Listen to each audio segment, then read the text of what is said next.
প্রতিটা মানুষের একটা কমন প্রশ্ন, আমি রাগ হই, আমি হুট করে রেগে যাই এবং আমি কেন রাগ হই এবং আমি রাগ থেকে বের হতে পারবো কিভাবে।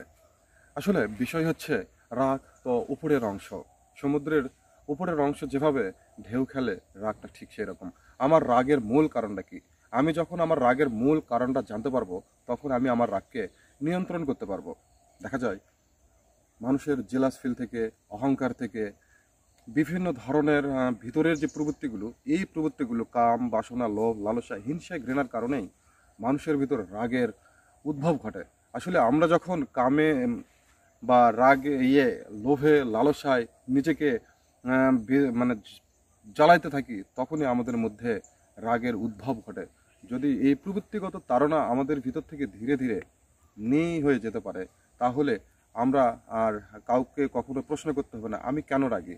রাগের মূল কারণটাই হচ্ছে আমার ভিতরে জমানো লোভ, লালসা, হিংসা, ঘৃণা।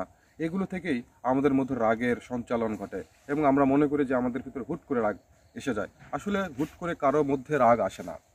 রাগের মূল যে কারণটা, সেই কারণটাকে যদি আমরা চিহ্নিত করতে পারি, তাহলে আমরা সহজে আর কখনোই রাগ আমাদের মধ্যে আসবে না। যেমন কোনো কিছু একটা দেখে বা কাউকে দেখে আমার একটা জেলাস ফিল হচ্ছে, কোনো একটা বিষয়ের প্রতি আমার একটা লোভ আছে বা কোনো একটা লালসা আছে, কিন্তু সেটা আমার পূর্ণ হচ্ছে না। এই কারণগুলোর জন্যই মূলত আমাদের ভিতর রাগের যে উদ্ভব সেটা ঘটে। তাই রাগকে নিয়ন্ত্রণ করাটা থেকে জরুরি হচ্ছে, আমি কেন রাগ হচ্ছি বা আমার ভিতর কেন রাগের উদ্ভব ঘটতেছে। এই বিষয়গুলোকে যদি আমরা জানতে পারি, তাহলে আমাদের মধ্য থেকে ধীরে ধীরে রাগ নেই হয়ে যেতে পারে। সকলকে শুভকামনা। দেখা হচ্ছে পরবর্তী কোনো ভিডিওতে।